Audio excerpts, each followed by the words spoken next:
A cold, still night in rural South Carolina.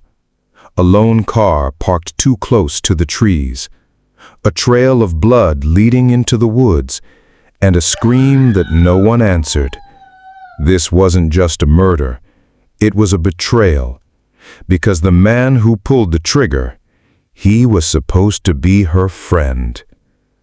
Welcome back to Death Row Diaries, where we uncover the darkest crimes, the final moments, and the untold stories behind America's most chilling executions. Tonight's case, Marion Bowman Jr., a man who spent 23 years on death row for a crime so brutal, even his own cousin testified against him. But what really happened that night in 2001? And why did it take over 2 decades for justice to finally be served? Candy Martin was just 21 years old when she was murdered. A young mother, known for her kindness, she had no idea that a casual ride with an old friend would be her last. Marion Bowman Jr. wasn't a stranger. He was someone she'd known since childhood. They'd hooked up. She'd bought drugs from him. And according to Marion, she even owed him money. But on the night of February 16, 2001, that debt would be paid in blood. It started with an argument. Candy was talking to another man through her car window when Marion rolled up demanding her attention. When she told him to wait, he snapped, "I'm going to kill that bitch tonight." Those words, spoken in front of witnesses, would later haunt the trial. Hours later, Candy picked up Marion and his cousin, James Gadsden. She thought they were headed to a party. Instead, he ordered her to pull over on Nursery Road, a secluded stretch of rural highway. What happened next was pure horror.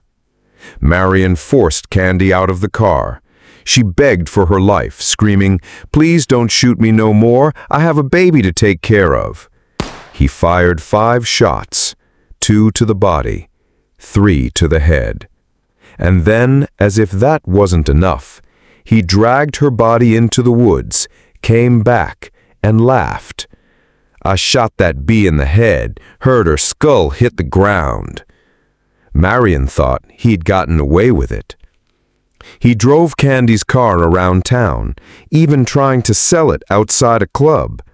Later, he returned to the scene with a friend, Travis Felder, who watched in shock as Marion dragged Candy's body from the woods and stuffed her into the trunk. Then, Marion lit the car on fire, hoping to destroy the evidence. But he made one fatal mistake. Candy's wristwatch was still in his pocket. When police arrested him the next morning, that single piece of evidence sealed his fate. Marion's defense tried everything. They argued he grew up in a broken home, started drinking at 10, and sold drugs by 14. They claimed race played a role in his conviction. They even suggested Candy had given him the watch in exchange for drugs. But the jury wasn't buying it. After just 3 hours of deliberation, they found him guilty of murder. The sentence? Death by lethal injection. For the next 23 years, Marion fought his execution. He wrote poetry, stayed in touch with his wife and daughter, and even became a gentle giant to other inmates. But none of it mattered. Every appeal failed. On his final day, Marion was calm. For his last meal, he requested fried shrimp, oysters, chicken wings, German chocolate cake, pineapple, and cranberry juice. Then, strapped to the gurney, he refused to speak. Instead, his lawyers read his final statement. "I did not kill Candy Martin. I'm innocent of the crimes I'm here to die for. But if my death brings her family peace, then I guess it served a purpose. At 6:27 p.m., the drugs flowed, his breath slowed, and just like that, Marion Bowman Jr. was gone. Did he really do it? Marian never confessed. Even in his final moments, he claimed innocence. But with eyewitness testimony, DNA evidence, and his own cousin testifying against him, the truth seems clear. Or does it? What do you think? Let us know in the comments.